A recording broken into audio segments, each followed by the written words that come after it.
안녕하십니까. 시사리포트의 박승민입니다. 이 시간에는 북한 김정은 정권이 주민들의 동요를 막는데 선전선동부를 동원해 총력을 기울이고 있다는 소식을 전해드리겠습니다.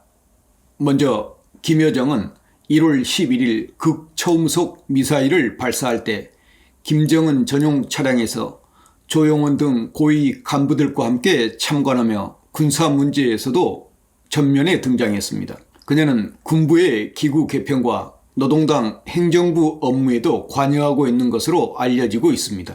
김여정의 권한은 무소불위라고 말할 수 있을 것입니다. 저희 시사리포트에서는 작년 7월 8일자 김정은 대리인 제1비서는 김여정이 된다. 유사시 선출이라는 제목의 영상에서 유사시 김정은을 대신할 제1비서 직책을 정해놓았다고 단독으로 전해드렸습니다. 김여정이 김정은과 함께 미사일 발사에 참관한 것은 김여정 자신이 군사 문제에도 깊숙이 개입하고 있음을 주민들에게 각인시키고 있다고 보입니다. 즉 자신이 유사시의 후계자에 오르더라도 군사 문제에 있어서 문제가 없다는 것을 주민들에게 인식시켜주고 있다고 생각합니다.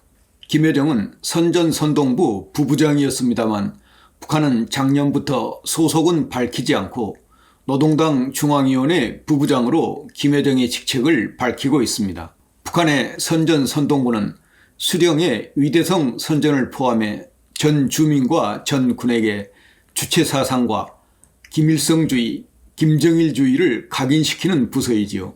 그런데 이 부서의 실질적 책임자인 김여정 부부장이 작년 12월 김정일 10주기 추모 대회에 나오기 전까지 일체 모습을 나타내지 않고 있었습니다. 그녀는 김정은 체제의 균열을 막는 데 온 힘을 쏟고 있었던 것으로 보입니다. 작년 2월 말 박태성 선전선동부 부장이 숙청된 것으로 알려졌는데요. 아직까지 행적을 알 수 없다고 합니다. 박태성 선전선동부 부장의 경질 이유로는 사회문란과 동요, 위대성 선전의 답보 상태 등 직무 태만이었다고 하는데요.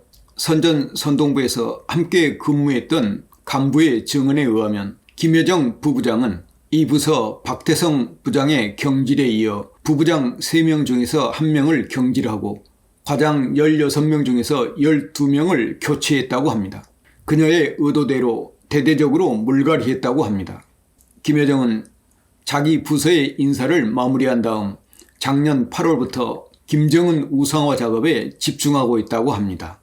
북한의 모든 공공기관과 가정집에 김일성, 김정일 초상화 액자 틀을 교체했고 군부대의 모든 생활관에 김정은의 초상화를 부착했다고 합니다.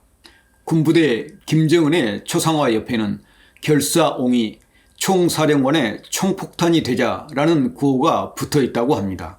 북한 선전선동부의 위대성 선전과 세뇌 교육은 외국에 나가 있는 대사관 직원은 물론 중국과 동남아시아 등지에 나가 있는 노동자들에게도 강화시키고 있다고 합니다.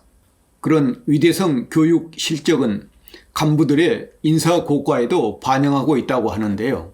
그만큼 주민들이 김일성 김정일주의 사상에 느슨해져 있는 것으로 보입니다.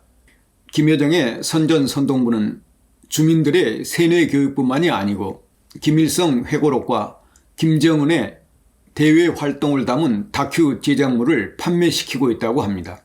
현재 북경의 북한 식당 종업원들은 김일성 회고록 한 권에 중국 돈 122위안, 그러니까 한국 화폐로 22,000원에서 23,000원씩 판매하고 있다고 하는데요. 중국 등 해외의 북한 식당에서 김일성 회고록을 판매하고 있다는 것은 한글로 된 회고록이니까 결국 판매 대상은 한국 관광객들이나 한국 기업의 주재원들 또는 한국 유학생들이 그 타겟으로 보이는데요. 이것은 북한 지도부가 일거양득을 노리는 것으로 보입니다.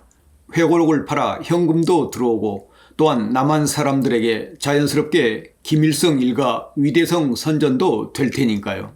물론 그 책을 읽고 김일성주의 사상에 빠져들 사람이 몇 명이라 될지는 모르겠습니다만 김일성 회고록뿐만이 아니고 2018년에 싱가포르에 있었던 북미 정상회담 내용 등을 수록한 CD도 판매하고 있다고 하는데요. 중국 돈으로 82위안, 그러니까 약 15,000원 정도 가격으로 손님들에게 권하고 있다고 합니다.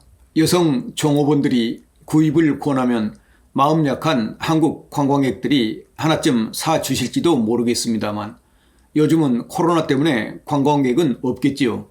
대신 한국 유학생들이 많이 사주고 있다고 합니다. 특히 화보 중에는 김정은이 유아원을 방문해 세심하게 배려하고 있다는 화보도 있다고 하는데요. 예전에 평양 유아원을 방문했을 때 김정은은 어린이들 앞에서 담배를 피우고 있었는데요. 그 장면도 화보집에 포함되어 있는지 궁금합니다. 해외에 나가 있는 노동자들에게도 매달 할당이 주어진다고 하는데요.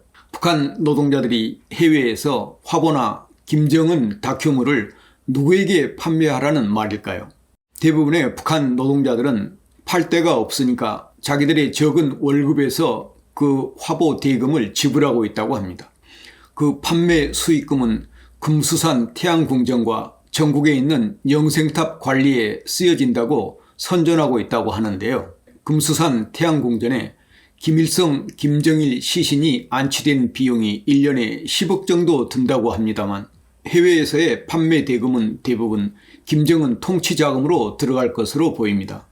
이상에서 살펴본 바와 같이 북한 지도부는 주민들의 김일성주의 사상이 해이해진 것에 대해 상당히 위기감을 느끼고 있는 것 같습니다. 한국의 드라마나 영화를 본 북한 중고등학생들에게 자수하라고 하니까 자수한 학생들의 숫자가 1만 명을 넘었다고 합니다. 북한 지도부는 특히 한국 드라마나 영화 등 반사회주의적인 문물을 접한 주민들에게는 최고 사형은 물론 강제 수용소행 등 중형의 법률을 만들었지만 한번 자본주의 사회에 빠져든 북한의 젊은이들과 주민들의 대중문화 욕구를 단속한다는 것은 쉽지 않을 것입니다. 북한 지도부는 그냥 먹고 사는 문제 하나도 해결하지 못하면서 언제까지 독재 체제를 계속할까요? 중국처럼 정치는 독재를 하더라도 경제에서만큼은 어느 정도 자율성을 보장해 준다면 생활은 금방 나아질 것이고 북한 주민들은 인간다운 삶을 영위할 수 있을 텐데요. 여러분께서도 짐작하겠습니다만 북한의 김씨 일가의 정권이 지속되는 한 통일은 영원합니다. 아니, 김씨 일가가 정권을 잡고 있는 한 통일은 불가능하다고 생각합니다. 통일이 된다면 G7은 물론 영국을 제치고 G5에도 들 수 있다고 외국 경제 전문가들은 전망하고 있습니다. 아니, 통일은 안 되더라도 북한의 리스크로부터 피해를 받는 코리아 디스카운트는 없어야 하지 않겠습니까? 그러나 그것도 전혀 기대할 수 없습니다. 역대 어느 정권보다도 북한의 김정은 정권을 적극 지원하고 있는 현재의 문재인 정권 하에서도 남북관계가 이 정도밖에 안 되니까요. 네, 이 시간에는 북한의 김여정과 선전선동부가 주민들의 사상을 더욱 강화시키고 있고 해외에서 김일성 회고록 등을 판매하며 한국에도 세뇌교육을 시키고 있다는 소식을 전해드렸습니다. 내용에 의미가 있다고 생각되시면 구독과 좋아요도 함께 눌러주시면 감사하겠습니다. 이상 시사리포트에서 전해드렸습니다. 감사합니다.